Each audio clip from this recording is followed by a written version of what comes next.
warahmatullahi wabarakatuh.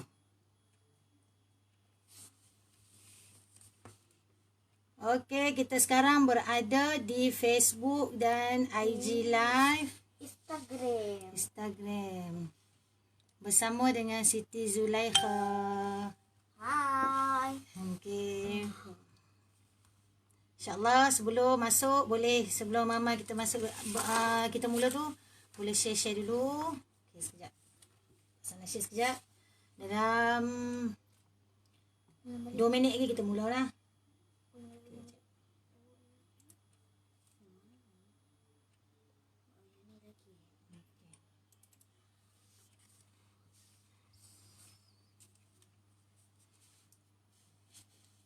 Nabi Muhammad ibnu Abdillah ibnu Abdil Muttalib ibnu Hashim ibnu Abdil Manaf ibnu Qusay ibnu Kilab ibnu Murrah ibnu Ka'ab ibnu Lu'ay ibnu Ghalib ibnu Fihr ibnu Malik ibnu Namir ibnu Kinanah ibnu Khuzaimah ibnu Mudrikah ibnu Ilyas ibnu Mudar ibnu Nizar ibnu Ma'ad ibnu Adnan. Okey, baik. Kita nak mula dah. Yeay. Assalamualaikum. Lagi sekali ya. Assalamualaikum warahmatullahi wabarakatuh. Alhamdulillahirabbil alamin wassalatu wassalamu ala asyrafil anbiya'i wal mursalin wa ala alihi wa sahbihi ajma'in. Amma ba'd. Rabbi shrah li sadri wa yassir li amri wahlul 'uqdatam min lisani yafqahu qawli. Okey, baiklah. Sebelum kita mulakan bab kita pada malam ini. Jadi pada perkongsian ilmu kita pada malam ini kita mulakan dengan kita niatkan buat paduka baginda Nabi Muhammad sallallahu alaihi wasallam, ahli keluarga baginda, sahabat baginda, sekalian Nabi dan Rasul, wali Allah, orang soleh, sekalian orang mukmin lelaki dan perempuan yang masih hidup ataupun yang sudah meninggal dunia. Juga buat guru-guru kita, buat kedua ibu bapa kita, buat diri kita sendiri, juga buat penulis kitab sirah sehingga ke hari ini kita dapat membaca sirah-sirah Nabi Muhammad sallallahu alaihi wasallam, dan juga khusus buat penulis kitab sirah yang kita baca secara khusus ialah bahasa Nabi. Al-Fatihah. A'udzubillahi minasyaitonirrajim. Bismillahirrahmanirrahim.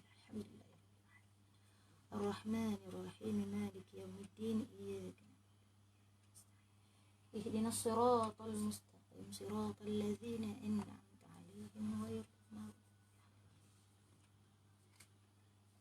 Baiklah, malam ni malam siri ke-9. Ya, waalaikumsalam Kak Ju. Oh, Kak Ju malam ni setia, insya-Allah. Alhamdulillah kami sihat Kak Ju. Kak Ju sihat semua, insya-Allah didoakan semua yang berada pada malam ini, yang lain pada malam ini, juga yang menonton yang akan lihat video yang Facebook live ni, dia akan jadi video lepas ni kan. Maksudnya semua yang melihat insya-Allah dalam keredaan, dalam keberkatan, dalam kesihatan yang baik. Jadi sambil-sambil dengar ni boleh share-share supaya orang lain yang nak juga mendengar sirah Nabi ataupun yang nak ingat kembali sirah Nabi, insya-Allah mereka juga akan dapat sama-sama nak ingat mengingati. Dan juga buat anak-anak yang tak pernah dengar, yang tak pernah baca, lagi bagus mereka dengar sama-sama pada malam ini. Okey, jadi yang join kita, terima kasih yang join di IG dan di Facebook. Okey, insya-Allah yang mana yang tak sihat didoakan semoga sihat, dan sebenarnya kalau tak sihat tu ialah tanda Allah ingat kepada kita. Okey, jadi semuanya insya-Allah semuanya dalam keridaan dan rahmat Allah SWT. Jadi pada malam ini, malam sesi yang ke-9, iaitu siri yang ke-9, tajuk pada malam ini ialah tajuk yang ke-13 dan yang ke-14. Apa tajuk yang ke-13? Tajuk yang ke-13 ialah tentang putera-puteri Nabi Muhammad sallallahu alaihi wasallam, iaitu anak-anak Nabi Muhammad sallallahu alaihi wasallam. Ya nak. Okey, yang kedua iaitu bab yang seterusnya, bab yang ke-14 ialah tentang sifat-sifat Nabi di zaman remaja. Sifat-sifat Nabi di zaman remaja, bagaimana dicatatkan oleh ahli-ahli penulis-penulis sirah. Okey, bagaimana Nabi ketika remaja, maksudnya ketika Nabi di Mekah. Sifat-sifat yang ada pada Nabi. Okey, jadi sebelum kita mulakan bab yang ke-13, sebelum itu nasyid ini insya-Allah popular. Ramai yang tahu ni nasyid ni. Jadi boleh yang tahu boleh sama-sama nasyid tentang mari mengenal anak Nabi. Sebab apa nasyid? Sebab supaya semua orang ingat, lebih mudah ingat siapa nama anak Nabi. Pastilah. Pasti. Dan semua orang ingat daripada tadika, maksudnya daripada kecil-kecil pun insya-Allah ingat nasyid ni, nasyid tentang anak Nabi. Yang ini versi Indonesia. Cari dah dalam Google. Tak jumpa. Jadi bahas kalau datuk kakek, kalau bapa saudara paman kan. Okey. Jadi kita dengar sama-sama sebelum kita mulakan ya. Boleh nasyid sama-sama.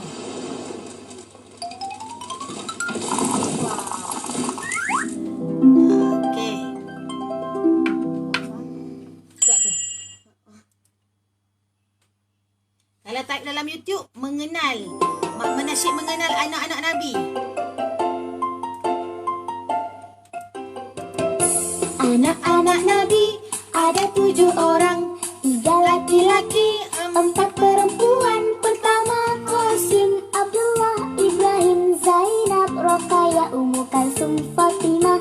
Ibunya bernama Siti Aminah, ayahnya bernama Abdullah, kakeknya bernama Abdul Muttalib, pamannya bernama Abu Talib. Mari kita mengenali keluarga Nabi, keluarga yang terpuji, keluarga suci. Mari kita mengenali keluarga Nabi, keluarga yang terpuji, keluarga suci.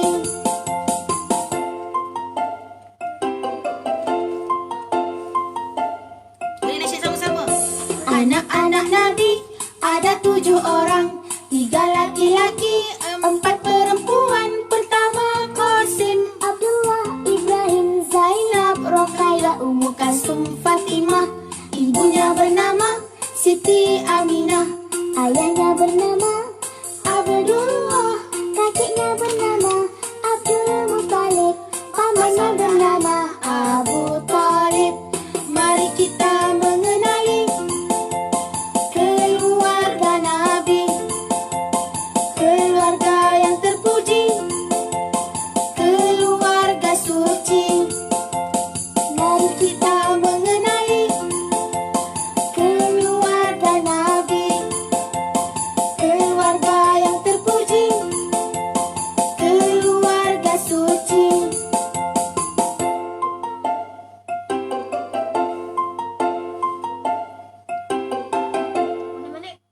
Dah, okey. Nanti boleh dengar lagi ya. Selepas ni boleh buka mungkin nak dengar sama. Ya Kak Ju, alhamdulillah. Nunggu. Terima kasih Kak Ju. Ya, terima kasih juga ya di Facebook dan di IG. Okey, baik. Kita teruskan bab yang ke-13 mengenai putra-puteri Nabi Muhammad SAW. Seperti nasyid tadi. Kita dengar dah, anak Nabi ada 7 orang. 3 lelaki, 4 perempuan. Jadi, kalau kita lihat di sini ialah sebenarnya 6 sahaja Nabi Muhammad SAW bersama dengan Siti Khadijah 6 orang. Okey. Nabi Muhammad SAW bersama dengan Siti Khadijah 6 orang. Seorang lagi anak Nabi bersama dengan Maryah Qibtiyah. Okey, seorang lagi Nabi bersama dengan Maryah Qibtiyah itu ada anak bernama Ibrahim. Okey, Ibrahim. Bukan bersama dengan anaknya dengan isterinya Khadijah. Yang dia bersama dengan Khadijah 6 orang. Ya, terima kasih Mak join. Ya, Kaisara Zahra, Darwish Akasha, Dr. Zahra Official, Mak Salma Butara di sini, Mak Jamilah di Facebook. Okey, seperti biasa Kak Ju di Facebook. Okey, baik. Jadi 3 lelaki kita tahu tadi, kita dengar nasyid tadi kan. Siapa nama? Qasim, Abdullah dan Ibrahim. Berulang lagi nama Abdullah dan Nabi, anaknya pun juga ada nama Abdullah juga. Okey, kemudian Ibrahim. Jadi ada kata tadi Ibrahim bersama dengan Maryah Qibtiyah. Jadi anak lelaki Nabi semuanya meninggal pada ketika masih kecil. Okey, masih kecil. Jadi anak perempuan Nabi 4 orang. Siapakah anak Nabi yang 4 orang? Iaitu Zainab, Roqayyah, Ummu Kalsum, Fatimah. Siapa? Zainab, Ruqayyah, Ummu Kalsum, Fatimah. Okey, jadi kita akan lihat empat-empat orang ni, cerita mengenai empat orang anak Nabi ni, bagaimana serba sedikit cerita mengenai mereka masih hidup. Jadi yang lelaki pada ketika kecil Allah sudah ambil mereka, Allah sayang mereka, Allah ambil dulu anak-anak. Lelaki. Ya, waalaikumsalam Hamzah. Terima kasih Hamzah. Oh, join semua adik-adik Terima kasih. Kita dengar cerita anak Nabi pada malam ni ya. Okey, jadi ketika usia Nabi 40 tahun, Nabi diangkat menjadi Rasul. Jadi pada ketika itu, dikatakan bahawa 4 orang anak perempuan yang masih hidup. 4 orang anak perempuan yang masih hidup. Jadi pada ketika umur Nabi 40 tahun, pada ketika itu umur anak Nabi yang bongsu yang bernama Fatimah, itu pada ketika itu berusia 5 tahun. Jadi Fatimah lahir ketika Nabi berusia 35 tahun. Ya, waalaikumsalam mak. Tu Mak Tuk cakap assalamualaikum Siti Eka. Assalamualaikum Mak Tuk. Okey. Jadi kita masuk cerita yang pertama, iaitu yang kita kata puteri Nabi yang pertama lah daripada 7 orang adik-beradik ni. Puteri Nabi yang pertama ialah bernama Zainab. Zainab puteri Nabi yang pertama. Jadi ketika Zainab lahir, umur Nabi dalam lingkungan 30 tahun. Umur Nabi 30 tahun ketika Zainab dilahirkan. Jadi boleh katakan mungkinlah lelaki anak sulung, Allahualam, tak ada lagi kitab yang saya rujuk. Tak jumpa lagi siapa anak sulung lelaki atau perempuan, tapi setakat yang dapat dalam kitab yang dibaca ni, Zainab anak perempuan yang sulung, anak perempuan yang sulung. Dalam susunan Tariq Qasim Abdullah, Allahualam, tak dapat secara tetap lagi. InsyaAllah kalau jumpa nanti saya akan kongsikan lagi yang akan datang. Okey, Zainab dipercayai ketika Zainab lahir umur Nabi 30 tahun. Jadi ketika usia Nabi 43 tahun, jadi waktu itu usia Zainab ialah 13 tahun. Jadi atas persetujuan Nabi dan isterinya Siti Khadijah, mereka pun mengahwinkan Zainab bersama dengan seorang pemuda, iaitu anak saudara Siti Khadijah sendiri. Zainab, anak Nabi, anak Khadijah berkahwin dengan anak saudara Siti Khadijah sendiri, iaitu yang bernama Abu Al-As bin Ar-Rabi', iaitu seorang pemuda yang kaya dan segak. Dan juga adalah merupakan anak saudara kepada Khadijah, iaitu anak kepada kakak ataupun adik Khadijah. Macam tu. Jadi sebenarnya Abu Al-As ni adalah sebenarnya dia adalah sepupu dengan Zainab. Sebenarnya sepupu dengan Zainab. Okey, jadi kekallah mereka ini di antara Zainab dengan suaminya ni bersama sebagai suami isteri, sehinggalah Zainab meninggal dunia ketika berumur 26 tahun. Zainab berumur 60 tahun sudah Allah ambil Zainab. Muda lagi, 26 tahun. Jadi dikatakan Zainab bersama dengan Abu Al-As Ar-Rabi' ni ada anak. Tak pasti berapa orang anak, tapi antara yang disebutkan ialah bernama Umaymah. Cucu Nabi lah Umaymah ni. Dan tak dapat dipastikan lagi. Saya tak jumpa lagi, mungkin ada cerita belakang lagi berapa umur Umaymah ni hidup sampai bila, wallahualam. Setakat yang dalam bab ni ada bersama dengan Zainab kekal hidup bersama Al-As sehinggalah dia Allah ambil ketika berumur 26 tahun. Okey. Jadi kita setakat itu cerita tentang Zainab, puteri Nabi yang pertama. Okey, puteri Nabi yang kedua. Sebenarnya anak perempuan lah. Nabi yang kedua ialah Ruqayyah. Bernama apa? Ruqayyah anak Nabi ni sebenarnya semua anak perempuan Nabi, semua anak Nabi semua cantik-cantik.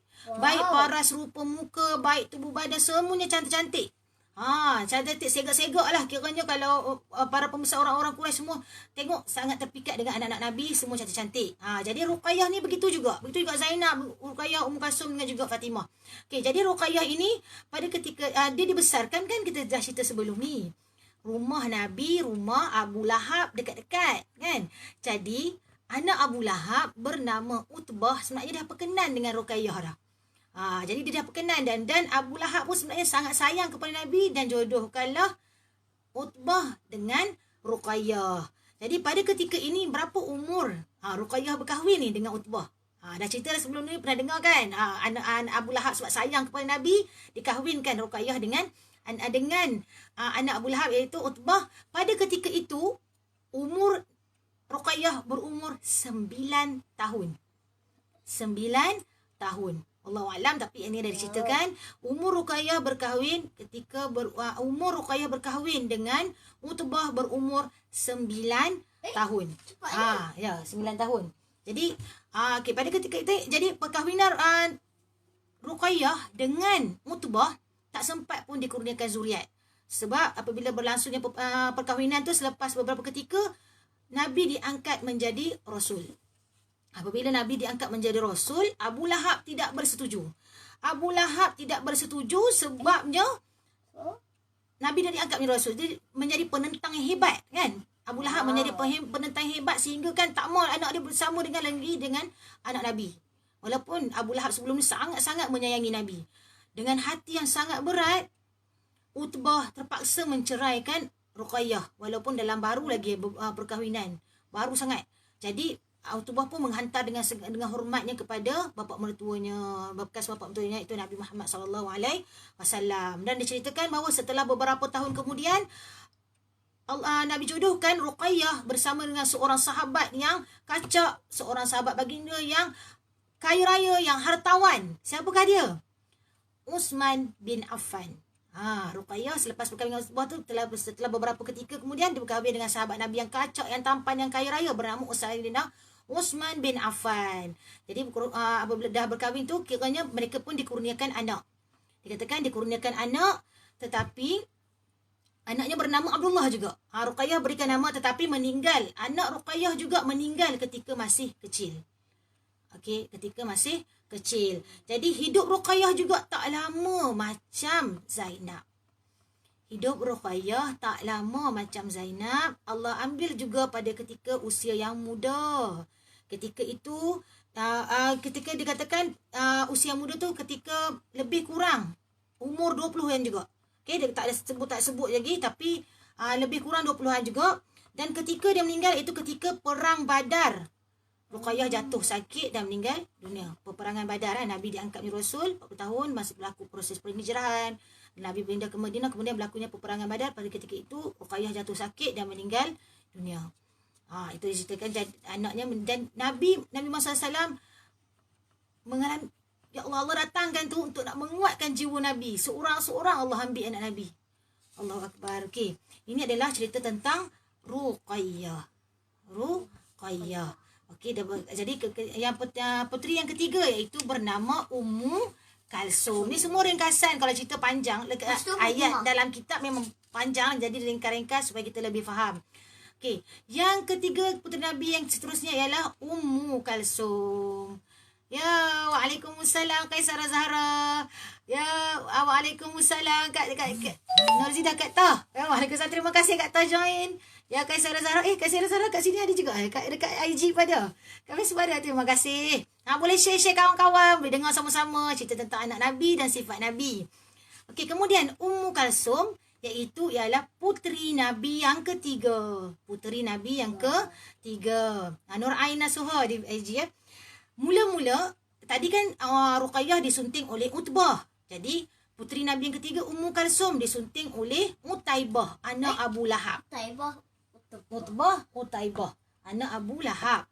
Okey, jadi dah benda ni sebenarnya cerita ni dah ceritakan sebelum ni kan, bab yang sebelum ni. Jadi ni sebagai ingatan kembali. Pada ketika umur berapa? Okey, umur Zainab pada ketika itu berumur 8 tahun. Macam umur Zulaikha. Darjah 2. Jadi umur ketika itu dikatakan umur Ummu Kalsum berusia 8 tahun. Jadi kata apa? Sebab dilahirkan sebenarnya Ruqayyah waktu dilahirkan Nabi berumur 32 tahun. Waktu Ummu Kalsum lahir umur Nabi 33 tahun. Jadi bermaksud Ruqayyah dengan Ummu Kalsum mereka berbeza umur setahun je. Ruqayyah 9 tahun, Ummu Kalsum 8 tahun. Boleh katakan kalau ikut cerita sirah ni maksudnya mungkin berlaku dalam masa yang sama wallahu alam ataupun beberapa bulan wallahu alam. Tapi Ummu Kalsum berkahwin dengan adik kepada Utbah iaitu Utaibah. Okey, Utaibah ketika berusia 8 tahun. Ya Kak Mai, terima kasih Kak Mai. Kak Mai Sarah. Terima kasih. Okey. Kemudian begitu juga seperti Ruqayyah, apabila Allah angkat Nabi menjadi rasul, Abu Lahab tak bersetujulah. Macam tadi juga Abu Lahab tak bersetuju, dia suruh anaknya ceraikan. Menantunya ni suruh ceraikan. Jadi berlainan dengan Utbah dihantar dengan elok, tetapi Utaibah hantar dengan cara sangat kasar. Okey, maki hamu Nabi, siap tendang jatuh sehingga jatuh Nabi, sehingga Nabi ada ucapkan engkau akan dibinasakan oleh singa Allah yang dia ceritakan pada minggu sebelum ini. Pada bab sebelum ini boleh rujuk kembali video. Jadi ketika Utubah dengar tu sebenarnya dia susah hati, dia balik. Dia tahu dah kata-kata Nabi adalah benar. Begitu juga Abu Lahab bila dengar cerita kata-kata Nabi tu, Utaibah ceritakan kembali apa yang dia buat dan dia ceritakan balik.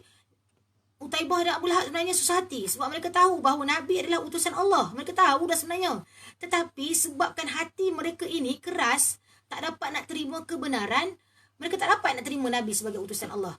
Walaupun mereka tahu, dah disebutkan masa sebelum ni kan Nabi dah melalui perjalanan ke Syam, dah disebut oleh Padri, Buhaira. Okey, Abu Lahab tahu sebenarnya. Tetapi Abu Lahab tak dapat nak terima. Itu kata hidayah tu milik Allah, sangat mahal untuk terima ke sesuatu kebenaran. Jadi bila tahu tu sangat berjaga-jaga. Jaga anaknya takut lagi kena baham oleh singa sebab dia tahu bahawa kata-kata Nabi ni benar akan terjadi tapi bila Wallahu alam. Jadi pada ketika itu maka dah sebelum ni kita dah ceritakan macam mana berlakunya tu ketika mereka dalam perjalanan perniagaan ke Syam. Walaupun dalam menjaga-jaga Abu Lahab suruh tidur, Utaibah tidur di tengah-tengah, tetap singa tu Allah datangkan, tetap dia walaupun di tengah macam mana pun singa tu tetap melompat datang terkam kepada Utaibah. Dah boleh rujuk kembali terkam kepada Utaibah sehinggalah Utaibah mati, terkam, terjun tu. Dan ketika tidur, singa tu datang terus terkam tu kepada Utaibah. Walaupun pada ketika itu dalam kawalan yang sangat ketat. Sehingga kan dikatakan bahawa Utaibah tengah-tengah kelilingnya peniaga-peniaga yang nak pergi ke Syam. Tapi tetap Allah datangkan juga singanya tu. Kerana kebenaran kata-kata Nabi Allah kan setiap kata Nabi katakan itu adalah benar. Okey, jadi setelah itu itu cerita tentang kisah Ummu Kalsum dan juga selepas kakaknya selepas kakaknya meninggal dunia, maka Ummu Kalsum pun dah diceraikan oleh Utaibah. Setelah pada tahun kedua Hijrah, maka Nabi kahwinkan pula puteri Nabi Ummu Kalsum ini dengan Uthman bin Affan. Faham tak ni? Faham kan? Okey, Kristina Irdina, terima kasih join Puteri Jus ni. Ramai ni. Terima kasih. Okey. Jumpa kita dalam media sosial. Okey, Kak Azimah, terima kasih. Okey, join. Okey, boleh share. So, InsyaAllah boleh dengar kembali lepas ni. Okey, jadi makna kata Uthman bin Affan menjadi menantu Nabi Muhammad sallallahu alaihi wasallam sebanyak 2 kali. Ruqayyah ketika wafat meninggal dunia. Fatimah? Seperti ketika Badar, Fatimah belum masuk lagi. Ketika perang Badar, maka pada ketika itu lepas beberapa ketika Ummu Kalsum dah dipisahkan dengan suaminya, ceraikan suaminya. Pada ketika selepas beberapa ketika tu Nabi kahwinkan Ummu Kalsum dengan Uthman. Maksudnya bekas abang iparnya sendiri. Sebab sayangnya Nabi kepada Uthman. Okey, sayangnya Nabi ni, Nabi sangat-sangat sayang sebab Uthman sangat membela perjuangan Nabi Muhammad sallallahu alaihi wasallam sehingga kan 2 kali Uthman menjadi menantu Nabi Muhammad sallallahu alaihi wasallam dan Uthman gelarannya ialah Zunurain. Okey, kata Zunurain. Maksudnya memiliki 2 cahaya mata Nabi Muhammad sallallahu alaihi wasallam. Hebatnya perjuangan Sayyidina Uthman ni sehingga Allah angkat begitu. Rupa dia memiliki 2 anak Nabi Muhammad SAW. Jadi sebenarnya kalau kita katakan itulah cerita tentang Ummu Kalsum dan tadi Zainab, Ruqayyah dan Ummu Kalsum. Ya, waalaikumsalam. Amzal di IG juga. Okey, terima kasih Amzal. Okey, baik.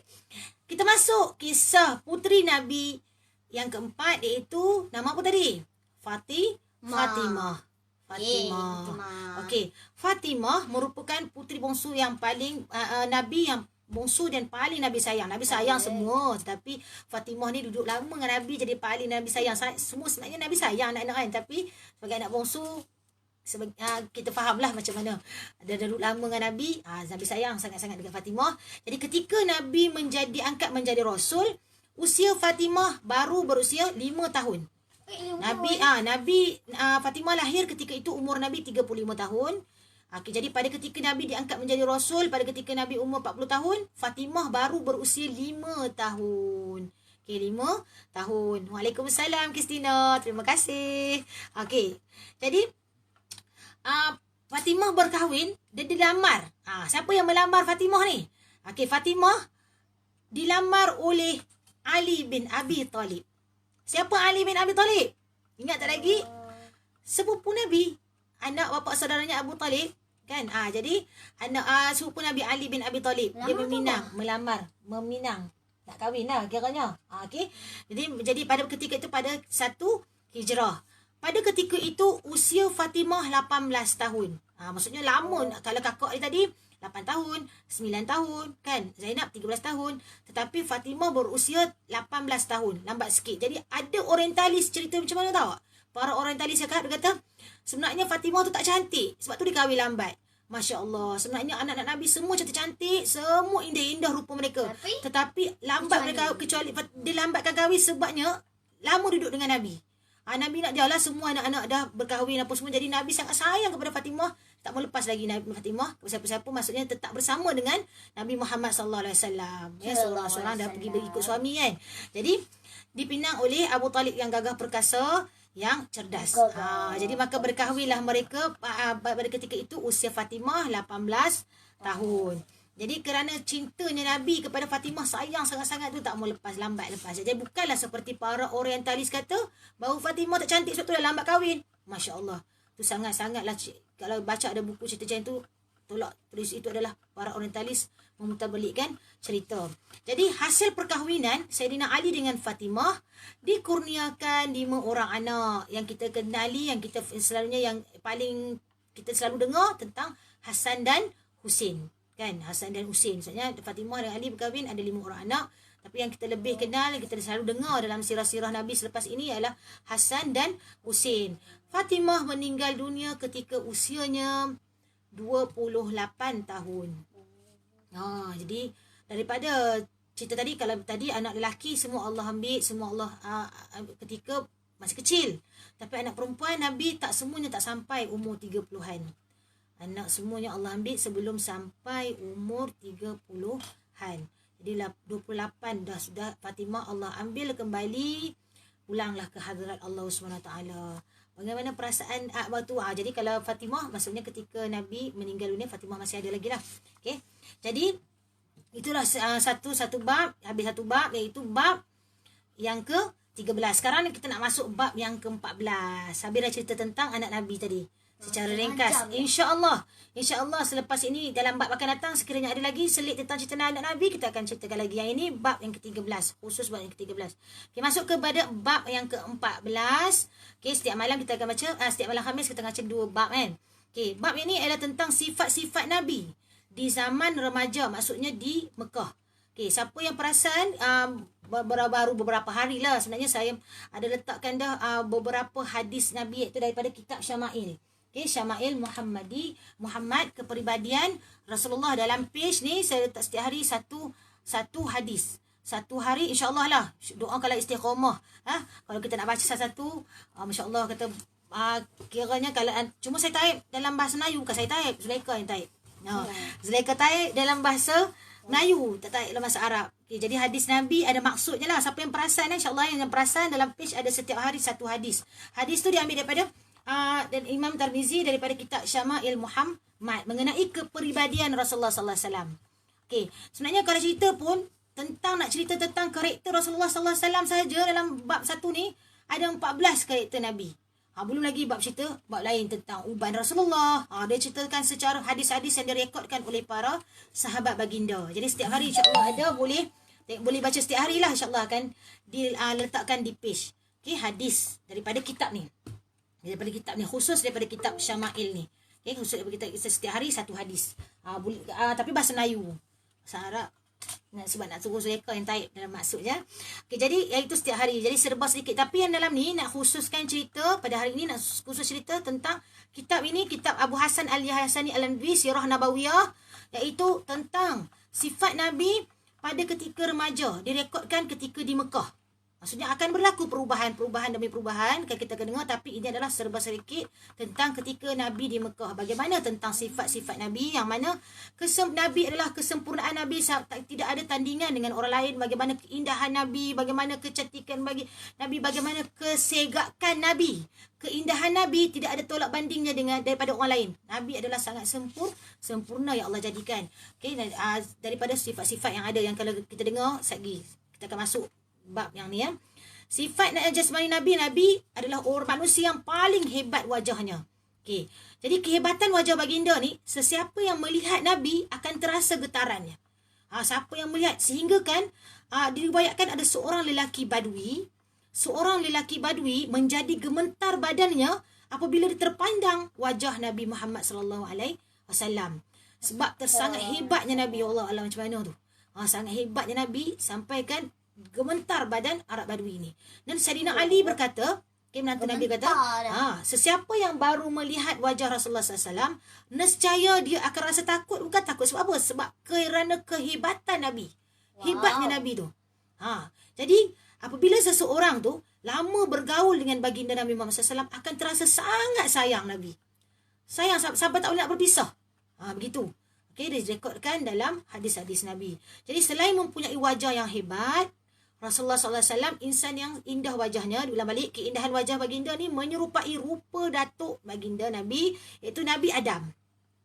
Dan juga rupa datuknya Nabi Ibrahim. Jadi diakui sendiri oleh Nabi dalam hadisnya yang bermaksud, aku sangat serupa dengan Nabi Adam dan Nabi Ibrahim. Tetapi antara kedua-duanya agak jauh sedikit perbezaan. Apa maksudnya ni? Maksudnya saya baca saya takut berubah faktanya. Kata-kata Nabi ini ialah rupa dan bentuk tubuh badan baginda amat menyerupai Nabi Adam dan juga bentuk rupa Nabi Ibrahim. Tetapi antara Nabi Adam dan Nabi Ibrahim agak jauh sedikit kemiripan wajah dan bentuk badan antara mereka berdua. Alam, insyaAllah mengikut kefahaman. Sebab dengar fakta tak berani nak ulah. Jadi selain Nabi Adam dan Nabi Ibrahim, dikatakan terdapat 6 orang lagi Nabi yang serupa wajah dan bentuk mereka dengan Nabi kita, Nabi Muhammad SAW. Nabi-Nabi itu siapa dia? Nabi Idris, Nabi Ismail, Nabi Yaqub, Nabi Yusuf, Nabi Musa dan Nabi Harun. Manakala orang yang bukan Nabi, yang serupa dan mirip rupa mereka dengan Nabi Muhammad SAW, yang merupakan saudara sepupu baginda sendiri, iaitu anak kepada Al-Haris bin Abdul Muttalib.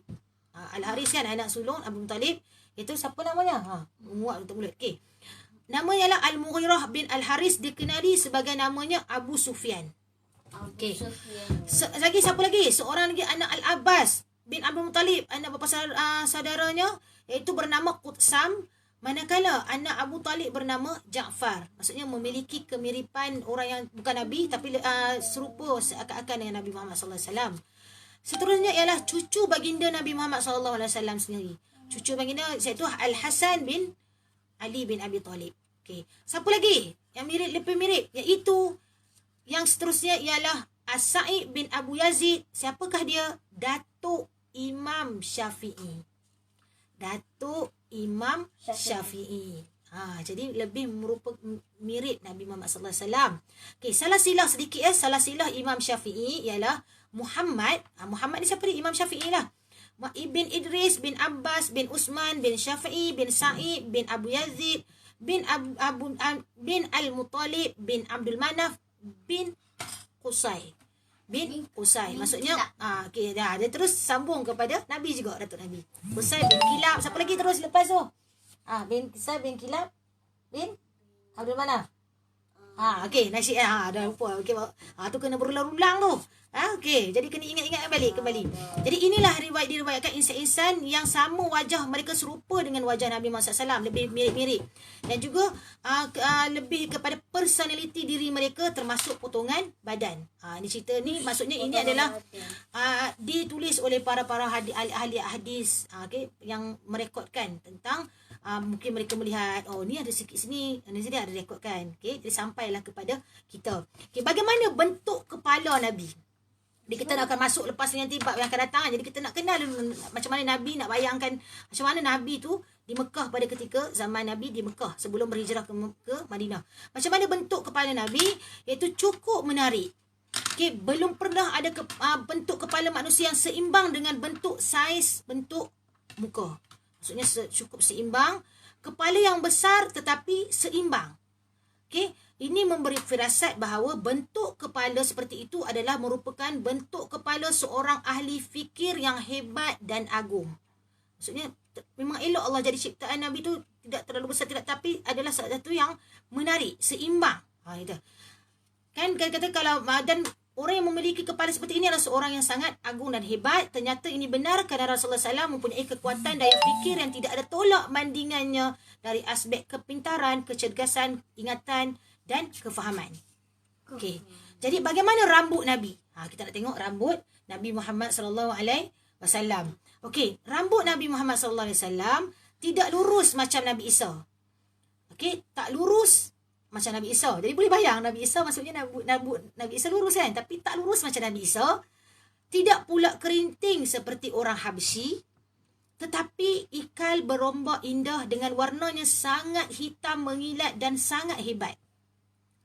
Ini menunjukkan orang yang rambutnya seperti ikan mayang lebat. Macam nak bayang itu tak lurus tapi tak kerinting. Ikan mayang, cantik rambut.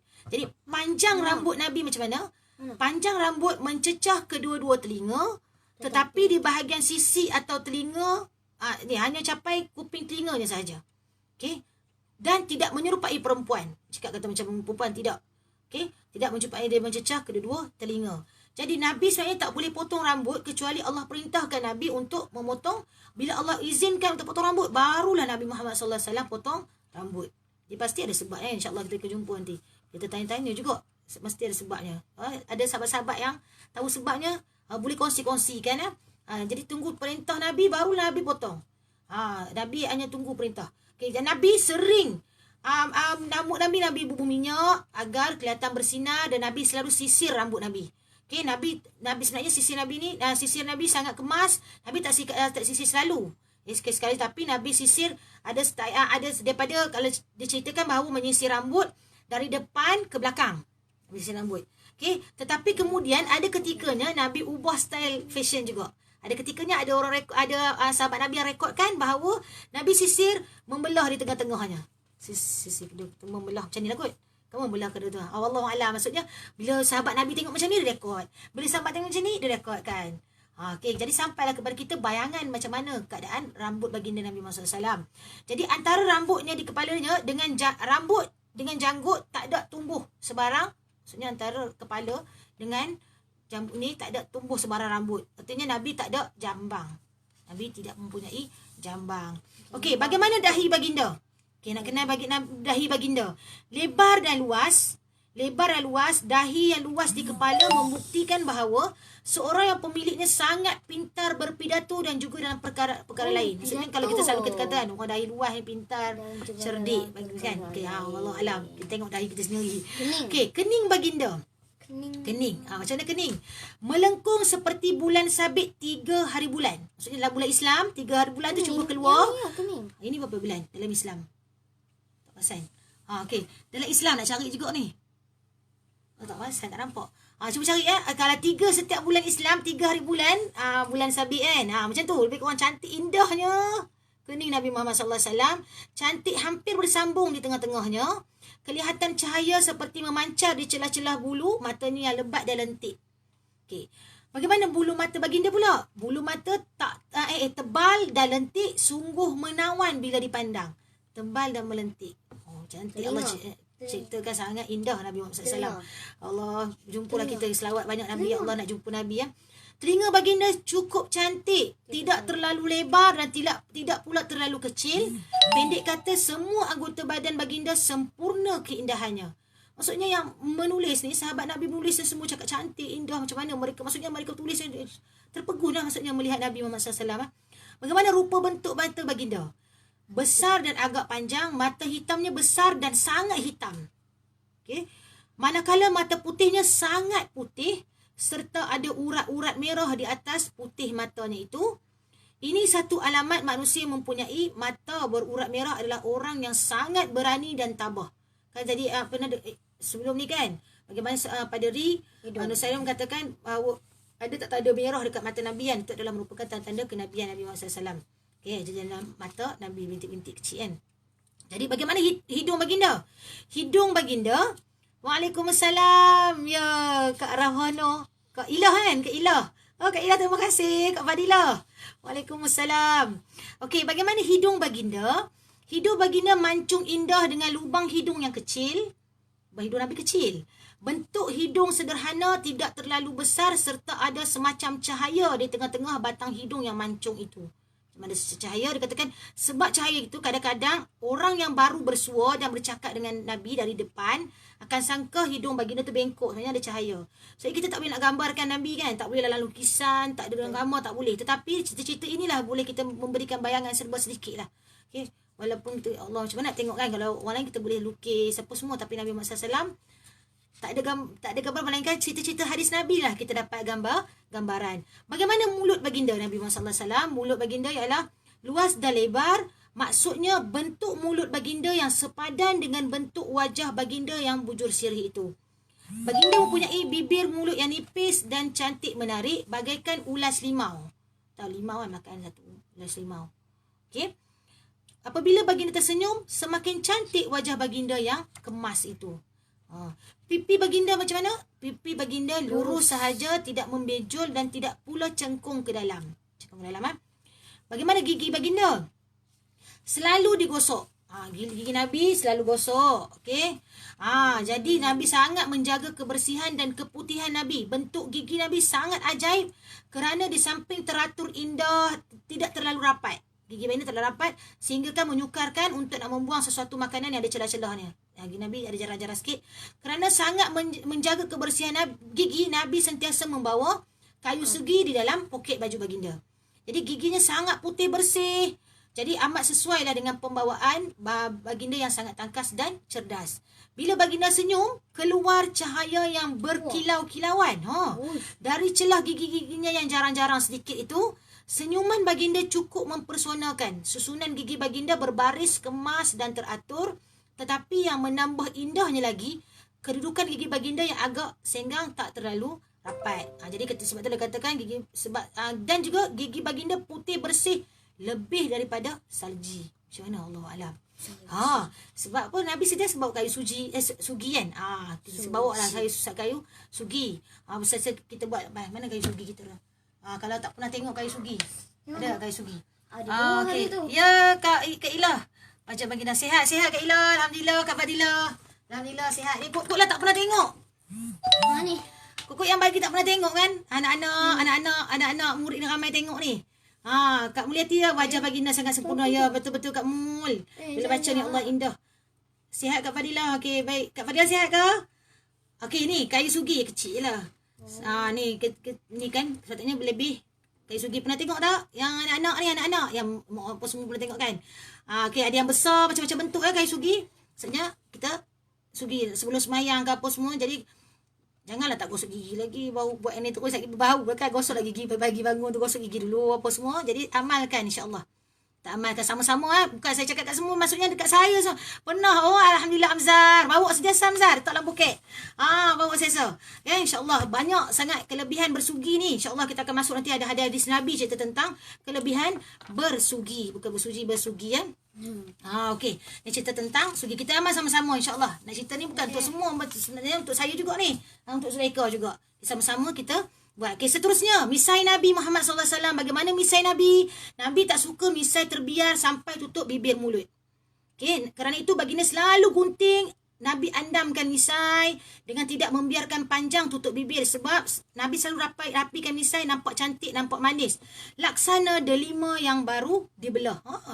Orang Arab suka yang tu. Selalu sebut tentang laksana Fatimah, kalbat Fatimah seperti bulan purnama. Suka memberikan perumpamaan. Satu orang Arab kata-kata ni indah. Okay? Jadi sekiranya tidak dijaga, menunjukkan bahawa imej inilah kebanyakannya orang, kalau siapa tak jaga maksudnya tak amal sunnah Nabi. Nabi sentiasa rapikan misai. Jadi jaga elok, siapa yang lelaki yang ada misai apa semua tu, jaga elok, rapikan. Sebab Nabi Muhammad SAW sangat menjaga kebersihan walaupun pada misai baginda. Janggut. Janggut baginda macam mana? Nipis ketika zaman remaja. Okey, menjadi tebal, lebat dan hitam mengilat pada zaman dewasa dan pada Nabi dan tua, disebut tua je. Lebat tumbuh melata sampai ke tengkuk. Digambarkan bahawa Nabi Musa mempunyai misai janggut serta jambang yang panjang dan tebal. Macam lebih kurang. Kita tadi kan lebih kurang, maksudnya dia boleh gambarkan macam tu. Nabi tak suka janggut dipotong pendek. Nabi juga tak suka janggut dibiar panjang. Jadi boleh katakan pendek kata janggut Nabi ni diandam dengan kemas dan sederhana. Bagaimana dagu baginda? Nak habis dah ni. Sekejap, sikit lagi. Bagaimana dagu baginda? Dagu baginda cantik, dia penuhi dengan janggut yang tebal dan hitam. Okey. Pinggang baginda. Pinggang, ramping dan punggung baginda berisi dan lebar sesuailah dengan potongan badan baginda Nabi Muhammad sallallahu alaihi wasallam. Leher baginda pula macam mana?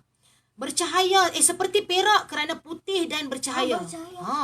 Kata seperti perak kerana putih dan bercahaya, bentuknya jinjang menawan, kemas dan tegak gagah, tak dapat dibayangkan keindahannya. Bahu baginda.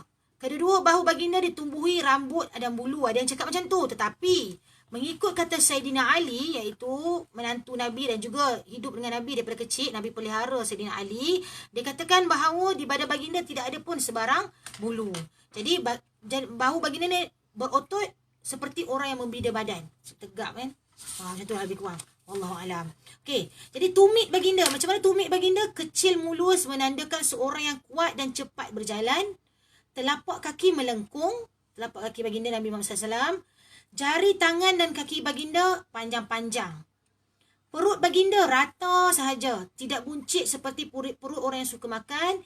Macam mana nak buncit? Sebab Nabi ni sebenarnya kan berhenti sebelum kenyang. Jadi Nabi tak pernah nak buncit. Allah. Bila tak macam ni kena kuruskan badan. Kita kena sihat. Okey. Jadi kulit baginda. Kulit baginda putih kemerah-merahan. Gigi baginda sederhana, tubuh baginda nampak perkasa dan gagah. Okey, tubuh baginda. Jadi saya percaya sebenarnya cerita-cerita ni sebenarnya saya percaya bahawa berlaku perubahan demi perubahan, tetapi ini ketika Nabi mungkin kita akan dengar lagi hadis Nabi, mungkin waktu itu Nabi berada di Madinah. Ini di Mekah kan. Jadi ada berlaku perubahan demi perubahan. Jadi bagaimana kelakuan dan perangai baginda Nabi Muhammad SAW?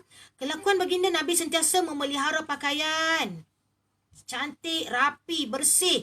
Nabi sangat menjaga pakaiannya walaupun di rumah. Nabi sangat menjaga sebab orang selalu datang jumpa Nabi. Jadi Nabi sentiasa menjaga penampilan diri Nabi.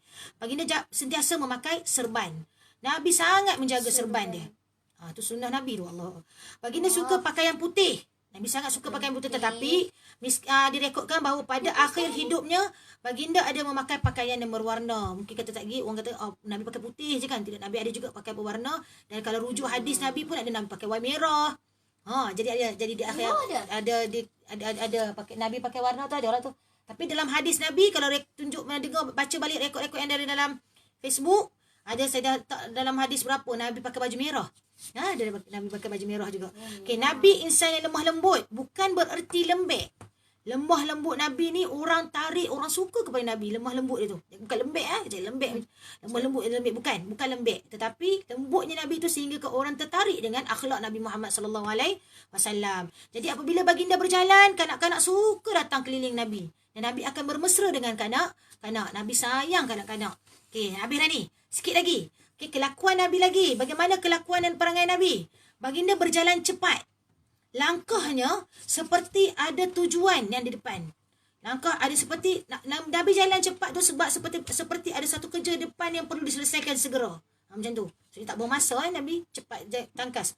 Okey, apabila baginda gembira, baginda senyum dan dengan seluruh hatinya Nabi senyum.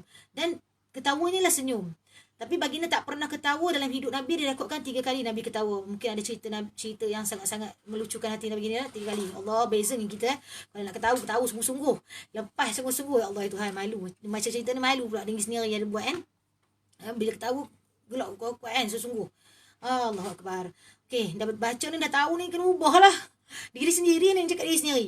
Okey. Jadi seterusnya dalam bersahabat, baginda sangat setia dan tidak pernah mengkhianati sahabat baginda. Okey, rahsia dan penarik Nabi lagi ialah kemanisan muka dan keramahan ramah tamah baginda tu. Apabila baginda berjumpa dengan seseorang, terlebih dahulu Nabi akan bagi salam dulu. Nabi akan salam, terus Nabi jabat orang tu dan Nabi tak akan lepaskan sehingga kan orang yang disalam tu lepaskan dulu. Nabi tak akan lepas salam. Macam begitulah. Tapi kalau kita ikutkan sekarang, kita kata sekarang ni zaman COVID, dah pemerintah kita kata macam tu, kan kita kata memanglah Nabi bersalam jumpa orang kan. Tapi sekarang ni dah dikatakan kita dalam situasi begini. Situasi semasa kita COVID ni, kita dengar arahan pemerintah dan Nabi juga mungkin ada rekod-rekod yang kita tak baca pun lagi tentang bagaimana Nabi menghadapi wabak penyakit jangkit ni. Okey. Jadi ini tentang apa penarik rahsia Nabi. Dan yang terakhir, nak Bira. Baginda insan yang penyayang, kasih sayangnya bukan sahaja kepada manusia tetapi juga kepada binatang. Baginda tidak pernah pukul ataupun nak sakitkan binatang. Sehingga kan ada satu peristiwa, kucing datang tidur atas serban baginda. Kucing tidur, Nabi tak angkat pun. Nabi gunting sekeliling kain serban kucing tu. Ya Allah, kalau kita angkat kucing tu, letak, ambil kain tu. Kan? Nabi tak mau langsung usik, tak mau bagi langsung kucing tu terjaga. Nabi gunting keliling dan Nabi buat serban kain tu.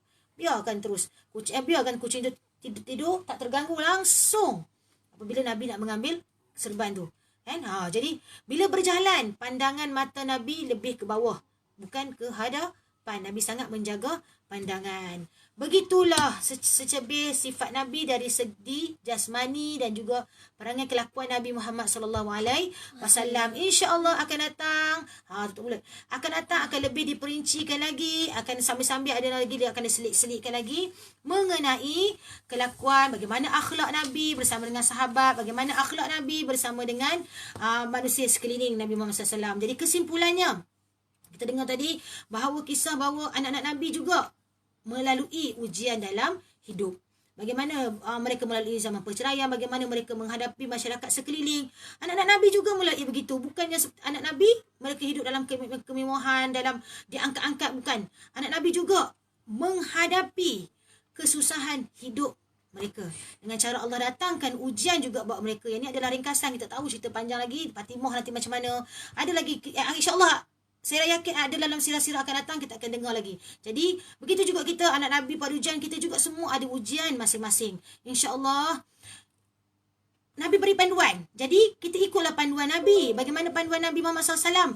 Banyakkan berselawat, jaga solat awal waktu. Saya cakap dia bukan untuk semua. Saya cakap untuk diri saya sendiri juga. Dan juga untuk Zulaika. Ingat-ingatan kita sama-sama. Sebab setiap orang Allah datangkan ujian. Setiap orang Allah datangkan satu dugaan itu bergantung kepada kemampuan seseorang itu untuk nak menghadapi situasi tersebut. Allah tahu mampu, Allah akan datangkan. Mengikut keadaannya. Allah tahu hambanya bagaimana. Dan keduanya tadi, bagaimana itu Abu Lahab dah anak dah kahwin pun, dah sayang Nabi SAW, tetapi apabila datangnya kebenaran, beliau tidak dapat menerimanya. Ini menunjukkan bahawa hidayah Allah sangat mahal. Dan kita yang dah dapat ni, jaga, pelihara sungguh-sungguh supaya Allah tak tarik hidayah pada kita, supaya kita tidak leka alpa dekat dunia ini, dunia yang sementara. Semoga kita semua berjumpa dekat akhirat, bersama-sama kita berseronok-seronok dalam syurga bersama dengan ahli keluarga kita, bersama dengan rakan-rakan kita lainnya.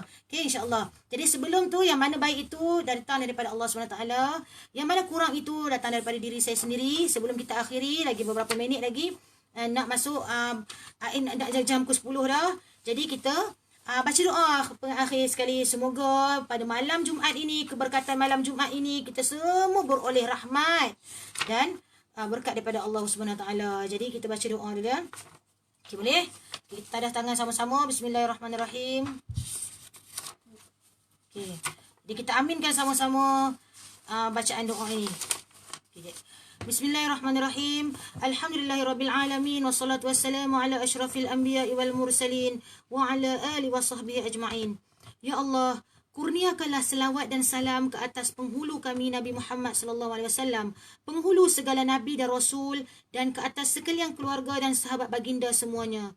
Segala puji bagi Allah, Tuhan semesta alam, kerana Dia banyak mengurniakan nikmat-nikmatnya dan membalas baik lebih dari kadar amal yang dibuat.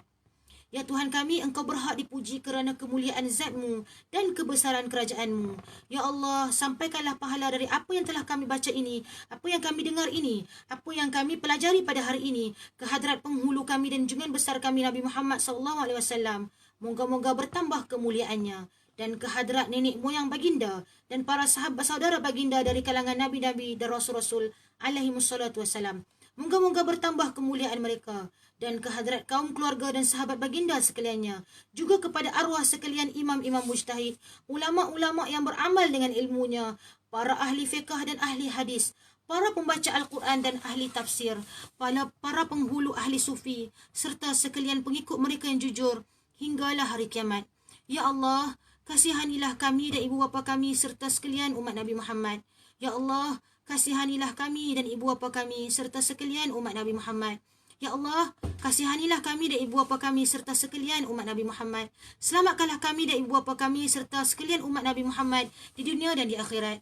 Ya Allah, bukakanlah hati kami dan sekalian keturunan kami sebagai hati wali-wali Allah. Ya Allah, bukakanlah hati kami dan sekalian keturunan kami sebagai hati wali-wali Allah. Ya Allah, bukakanlah hati kami dan sekalian keturunan kami sebagai hati wali-wali Allah yang tidak dapat rasa takut atau sedih terhadap hal-hal dunia. Ya Allah, kami memohon keampunan dan kesihatan dalam perkara agama, dunia dan akhirat. Wahai Tuhan kami, kurniakanlah pada kami kebaikan di dunia dan di akhirat, serta peliharakanlah kami dari azab api neraka.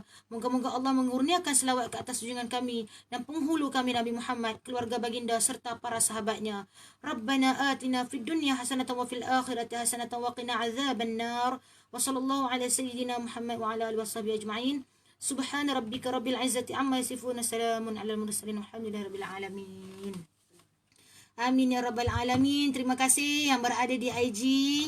Okey. Terima kasih yang berada di IG. Okey, semua ramai ni anak murid ni. Kaisara Zahra, Kristina, Amzat, Kak Mul, Puteri Jusni, Syakut. Ya, Kak Ila, Kak Mul. Okey, baik. Terima kasih semua. Zuhair, Mazli, Watlina. Okay, Kak Mu, terima kasih semua. Okay, jumpa lagi pada minggu depan insya-Allah dengan tajuk yang ke-14, 15 dan 16. Okay. Assalamualaikum di IG. Okay. Baik di Facebook. Terima kasih Kak Ju ya, Kak Ju. Dan nak jumpa Nabi ya Allah ya. Semoga kita semua dapat jumpa Nabi dekat syurga ya Allah. Amin ya rabbal alamin. Ya Kak Ju. Mudah-mudahan doa Kak Ju ni diangkat . Allah angkat doa Kak Ju. Allah angkat doa Kak Ju ni insya-Allah. Amin ya rabbal alamin. Ya Amzar. Okay, jumpa lagi minggu depan Amzar. Jumpa lagi Kak Ju. Jumpa lagi Kak Azima, Kak Mai, Kak Ta, Kak Nazida, Kaisara Zahra, ya Mak. Okey, Mak Jamilah. Okey, semua sekali yang berada di live Facebook ni. Okey, jumpa minggu depan.